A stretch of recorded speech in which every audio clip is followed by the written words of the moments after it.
Il s'agit de monsieur Sautier, Hervé Dunant-Sautier, qui va nous présenter le brush cleaner, ce ramasse-crottin et nettoyeur de pré. Alors, même principe, des questions, et monsieur Sautier y répondra. S'il n'y a pas de questions, je le laisse développer son propos, et ça va forcément, je présume, susciter quelques interrogations. Eh bien, écoutez, allez-y. Je vais juste poser... Yves Leroux. En quoi votre ramasse-crottin est-il innovant? Je vous remercie pour cette question qui est effectivement cruciale pour la présence du ramasse-crottin sur ce plateau.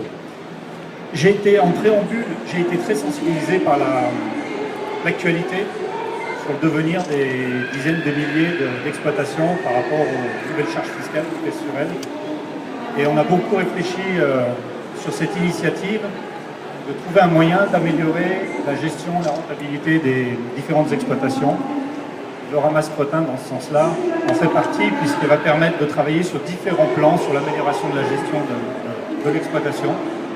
Le premier plan, c'est l'état de santé des chevaux qui sont prêts. Je rejoins les propos du docteur vétérinaire qui expliquait qu'effectivement le cheval en liberté, c'est un cheval qui est équilibré, donc équilibré dans sa tête, qui a moins de problèmes de santé. Encore faut-il qu'il soit dans des pâtures qui soient propres.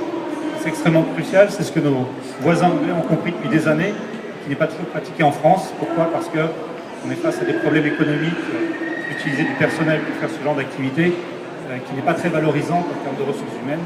C'est le deuxième point, la deuxième partie qui amène le ramasse-crottin, c'est qu'on peut, de par son efficacité, utiliser ses ressources à faire autre chose qu'à ramasser du crottin, puisque le temps de travail avec cet outil est divisé par 10 par rapport à si on le fait à la main. Ça, vous l'avez calculé, quantifié?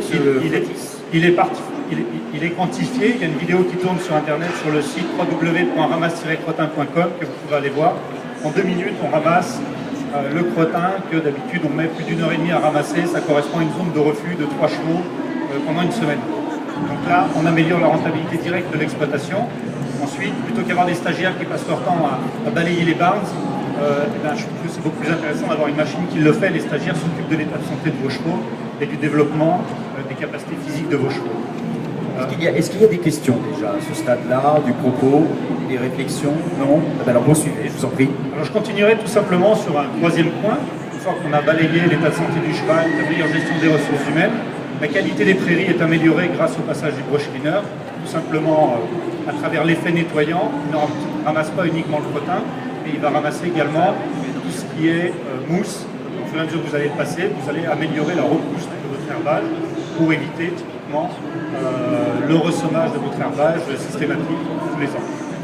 Alors il y a une question que va poser Véronique Ligouro, gérante de la société VLC Europe. Oui, j'aurais voulu savoir par rapport aux aspirateurs à crottin, est-ce que ça vous paraît légitime de dire qu'on va réserver plus alors l'aspirateur à des endroits plus petits, peut-être avec une grande rotation, et que votre appareil se justifie d'autant plus si on a des grandes pâtures où il faut peut-être effectivement avec des moyens pour ramasser. Alors les deux produits sont extrêmement complémentaires, puisque typiquement l'aspirateur à crottin, vous êtes obligé de vous arrêter pour travailler sous forme d'aspiration. Avec le brush cleaner, vous roulez à une vitesse entre 4 et 20 km/h en fonction de l'outil tracté et en fonction de la qualité de ce que vous ramassez. Plus c'est humide, plus ça prend du temps effectivement. Mais grosso modo, vous avancez à 10 km/h systématiquement. L'aspirateur, vous pouvez faire vos bordures sous l'hélice, etc. Ou les petits paddocks qui sont juste devant les box qui sont ouverts, qui permettent de rentrer et sortir les chevaux. Le brush cleaner, on est vraiment sur de grands espaces, peu importe jusqu'à 1 hectare. Et c'est vrai que quand on doit passer l'aspirateur sur 1 hectare, on se retrouve bien vite avec des problèmes de dos et une fatigue et une vitesse d'opération qui est beaucoup moindre par rapport au brush cleaner. Alors le docteur Anne-Caroline Fabry-Delons avait une question à vous poser.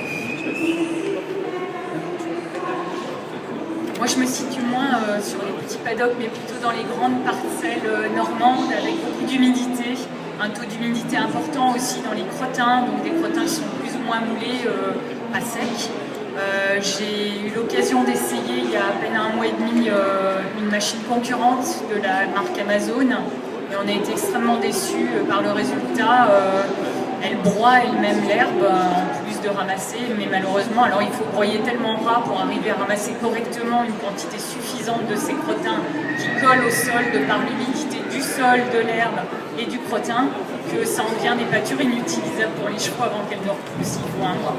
Donc quel est l'intérêt de votre brosse par rapport à ce concurrent-là pour des grandes parcelles, pour des grandes propriétés d'élevage où effectivement il y a malheureusement de plus en plus de problèmes de parasitisme qui nuit à la santé des équidés. Hervé Dunant. L'innovation technologique du brush cleaner réside dans différents points. Un point qui est important, c'est le fait qu'on va retrouver une brosse, on a mis plus d'1 an et demi à mettre au point cette brosse. La forme des brins est importante, la souplesse des brins est importante, et pouvoir ramasser tout type de brins qui soient secs ou humides, de façon efficace. Alors évidemment, on va avoir une limite en termes de hauteur d'herbe, c'est-à-dire une herbe supérieure à 15 cm, ça devient extrêmement difficile et il n'y a aucun outil qui peut ramasser du crottin dans une herbe à 15 cm, même vous avec votre fourche à crottin, vous allez trouver ça très compliqué. On travaille de façon optimale avec le brush cleaner grâce à cette brosse, grâce à une vitesse réglable du moteur, ce qui est extrêmement important. On tourne jusqu'à plus de 1500 tours minute et la forme des brins de la brosse, si vous voyez le détail, c'est une forme ovoïde, donc qui permet une certaine rigidité dans un sens. Et cette brosse est aussi réglable en hauteur, donc permet plus ou moins de rentrer dans la profondeur de l'herbe. Donc toute la science de l'utilisateur en fonction de son terrain qu'il connaît parfaitement, c'est d'avoir un réglage très précis de cette brosse, de la vitesse de rotation, de façon à l'utiliser de façon optimale. Dire que sur de l'herbe de 15 cm, ça va vous faire un pré 100% nettoyé, ça serait mentir. Mais au moins on enlève sur ce genre de parcelle, puisque je le teste chez moi, souvent j'habite dans l'Essonne, on est un pays un petit peu humide aussi, on enlève facilement 80-85% du crottin sur ces zones-là, qui est déjà quelque chose de très avantageux par rapport à tous les systèmes qui existent, plutôt que de le laisser dans le tuyau. Ensuite, le crottin humide et lourd, on arrive à charger jusqu'à 450 kg de crottin humide dans la caisse. Ça représente à peu près un volume de 1,5 m3. Typiquement, on a des vidéos qui le montrent sur Internet et on est à votre disposition pour venir essayer le produit dans vos exploitations et pour vous montrer que ça fonctionne. Eh bien, merci beaucoup. Ainsi se termine ce grand oral des Trophées d'innovation 2013. Maintenant, les choses vont se dérouler de quelle manière? Eh bien, très simplement, le jury va se retirer.